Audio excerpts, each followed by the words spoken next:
I see Andrew Weissman on TV, this former prosecutor. He was the lead prosecutor for the Mueller investigation. What did he come up with on President Trump? Zero. And yet he's a commentator on TV. This is the guy they were saying, oh, he's going to get him. He's going to get him. Zero. But still, take a listen to Nancy Pelosi. Now let's just make a contrast. The former president of the United States, for whatever reason, whether the Russians had personal, political, or financial leverage over him, just kowtowed, catered to Putin in a way that was humiliating to the United States of America. Andy, that is an outright lie. An outright lie. The president of the United States, that was all investigated, even for no reason, over and over and over again. And people like Andrew Weissman, Nancy Pelosi's team, Adam Schiff's team, the list goes on.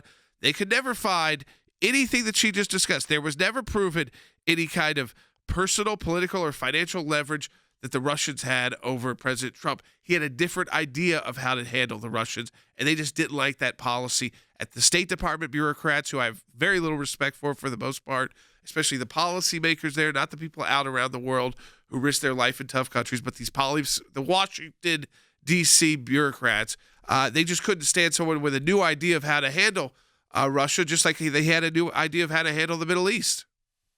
You're absolutely correct, Jordan. It's not the party line. It's not the line that the bureaucrats wanted to hear. President Trump was a voice crying in the wilderness. He confronted the Russian menace. He confronted the Chinese. He confronted whoever needed to be confronted in the name of the United States and America first. And when I hear President Biden saying that my staff is going to be angry at me or they're going to be mad at me for deviating from the script, it doesn't just disappoint me, Jordan. It disgusts me to hear the President of the United States being afraid that his handlers are going to be angry because he didn't follow the script, because he didn't do what he was supposed to do in the prep meeting, because he diverted himself during the debate that they had before, and how he was going to handle the questions and go on to something that is not something that President Trump would have ever done.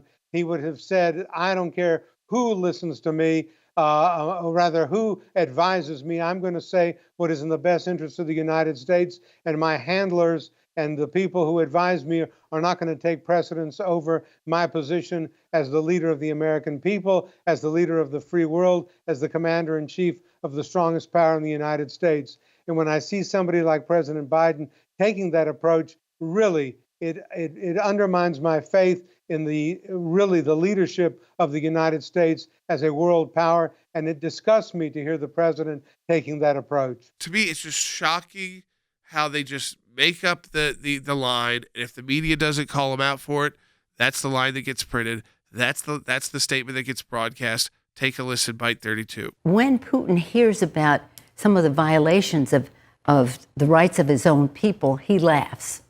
This is a thug. But he is the head of an important state in terms of the issues you raised. Mm-hmm. The president should meet with him.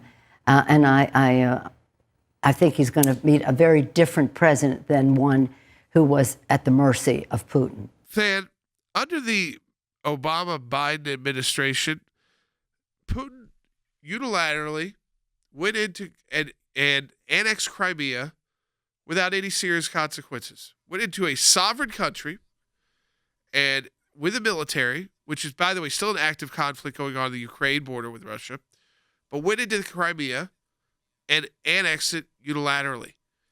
When Vladimir Putin walks in to meet with Joe Biden, he's going to see the president who green-lighted his pipeline with Germany, and a former vice president who the administration served in did nothing but slap them on the wrist vocally for annexing a country, an autonomous country, and doing so through the threat of military force.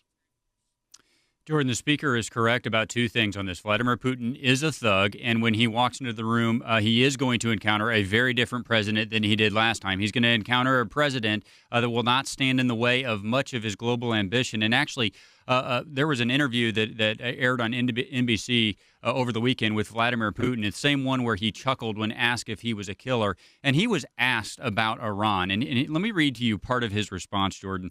Vladimir Putin said, "We have cooperation plans with Iran, including the military and technical cooperation. And all of this fits the framework of the decisions that were agreed upon in our program in regard to Iran's nuclear program in the context of U.S. decisions together with our partnerships in the preparation of the JCPOA, whereby some point sanctions, including the area of military and technical cooperation, should be lifted from Iran." Jordan, what he's saying there is, yes, we're in alliance with Iran. And why is that okay? Because the JCPOA allows it. Jordan, he is using the posture of the Obama administration and now the Biden administration to not only partner with Iran, but say, it's okay because you said it was okay. I would say that's a different administration than the last one he encountered.